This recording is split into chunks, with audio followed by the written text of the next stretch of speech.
Happy new year everyone. आज new year resolution तर तुम्ही काही ना काहीतरी केलं असालच. तर मी आज ठरवलंय की आज आपण तेलकट पदार्थ खायचे सोडूया. मग तर तेलकट पदार्थ खायचे सोडायचे तर काय, वडे भज्या तर मला बाबा आवडतात, फ्रेंच फ्राईज तर मी खाणार. मग आता ऑप्शन काय दुसरा. सो आज मी तुमच्यासाठी घेऊन आलोय की प्रेस्टिजचा एअर फ्राय. ह्याच्यामध्ये तुम्ही करू शकता ऑइललेस फ्राय. तर बेसिकली एक पहिले कन्सेप्ट लोकांच्या डोक्यात आहे की एअर फ्रायर हा फक्त फ्रेंच फ्राईज तळण्यापुरता आहे. तर तसं नाही आहे. तर एअर फ्रायरचे आणखी पण काही यूज आहेत. त्याच्यामध्ये तुम्ही जेवण गरम करण्यापासून ते केक, पिझ्झा, समोसे तळणं, त्याच्यानंतर वडे भज्या, प्रत्येक गोष्ट ज्या गोष्टीला ऑइल लागतं त्या गोष्ट प्रत्येक गोष्ट याच्यामध्ये व्यवस्थितपणे होते. तर आपण आता त्याचा डेमो तुम्हाला लाईव्ह आज दाखवणार आहोत. तर मी आणलेत हे मकेनचे स्माइली. तुम्हाला सगळ्यांना आवडत असतीलच. तर हे आपण विदाऊट ऑइल आज ह्याच्यामध्ये तळून दाखवणार आहोत. तर आता एअर फ्रायर कसा वापरायचा ते बघूया. फर्स्ट ऑफ ऑल इथे पूर्ण डिजिटल पॅनल दिलेला आहे. ह्याच्यामध्ये तुम्हाला सगळे प्रीसेट मेन्यूज दिलेले आहेत, ज्याच्यामध्ये तुम्ही प्रीसेट मेन्यूज जेव्हा काही सिलेक्ट कराल तेव्हा टेम्परेचर आणि टाईम ऑटोमॅटिकली सिलेक्ट होतो. तर आता आपल्याला करायचे आहेत मकेनचे स्माइली. सो आपण पहिल्यांदा ते काढून त्यामध्ये सगळे फ्राईज ठेवून घेऊया.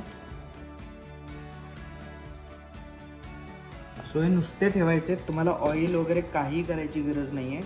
नुसते फ्राईज घ्यायचे, आतमध्ये ठेवायचे. तुम्हाला पॉवर ऑन करायचा आहे. पॉवर ऑन केल्यानंतर मेन्यू सिलेक्ट बटनाने फ्राईजचा मेन्यू पहिलाच आहे तो सिलेक्ट करायचा आहे आणि फक्त स्टार्ट बटन दाबायचं आहे. 20 मिनिटाचा टायमर आणि ऑटोमॅटिक टेम्परेचर सेट होतं. आता आपण थोड्या वेळाने बघूया कसे तयार होतात. आता आपले मकेन्स रेडी होईपर्यंत आपण एअर फ्रायर बद्दल बाकी पूर्ण माहिती घेऊया. तर एअर फ्रायर मध्ये बेसिकली काय काय होऊ शकतं हे आधी पहिलं तुम्हाला सांगतो.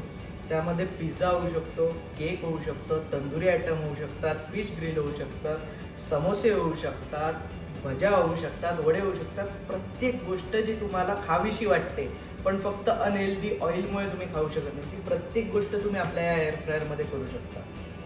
तर रेग्युलरली जेव्हा तुम्हाला कसं असतं की घरामध्ये स्पेसचा एक प्रॉब्लेम असतो की आता हे नवीन मशीन आणखी कुठे ठेवू, तर तुमचे ओव्हन, OTG सगळ्या गोष्टीला रिप्लेस करू शकतो आपला एवढूचा कॉम्पॅक्ट एअर फ्रायर.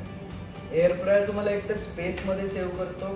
त्याच्यानंतर आता तुम्हाला दाखवतो या बॉक्सवरती आपले काय काय आयटम आपण होऊ शकतात ते बघू शकता तुम्ही. तर कटलेट होऊ शकतात, चिकन नगेट्स होऊ शकतात, पिझ्झा होऊ शकतो, रोस्टेड चिकन होऊ शकतं, कपकेक होऊ शकतात, पोटॅटो चिप्स सुद्धा होऊ शकतात. ओव्हरऑल सगळे आयटम होऊ शकतात त्याच्यामध्ये. आणि तुम्हाला आता ह्या एअर फ्रायरची आता किंमत, मार्केटमधले एअर फ्रायर जर म्हटलेत तुम्ही तर फिलिप्समध्ये घेतलं तर साधारण 9,000 10,000 या रेंजमध्ये एअर फ्रायर येतो. त्यामुळे तेवढं एअर फ्रायरचं मार्केट आपण कॅप्चर करू शकलो नव्हतो. तर आता प्रेस्टिजने काय केलं तर तुम्हाला मास प्रोडक्शन करून एअर फ्रायरची प्राइस एवढी कमी आणली की कोणी सहज आता एअर फ्रायर घेऊ शकतो. कारण 5,500 त्याची MRP ठेवले आणि त्यात सुद्धा आपल्याकडे कंपनी शोरूम असल्यामुळे डायरेक्टली तुम्हाला एअर फ्रायर हा 3900 रुपयाला मिळणार आहे. तर आजच तुम्ही या आणि आपला एअर फ्रायर बुक करून ठेवा. आपला पत्ता आहे रत्नागिरी कोल्हापूर हायवे, अंबर हॉल शेजारी, TRP रत्नागिरी. आजच या आणि आपला एअर फ्रायर घेऊन जा, तोही फक्त 3900 रुपयामध्ये.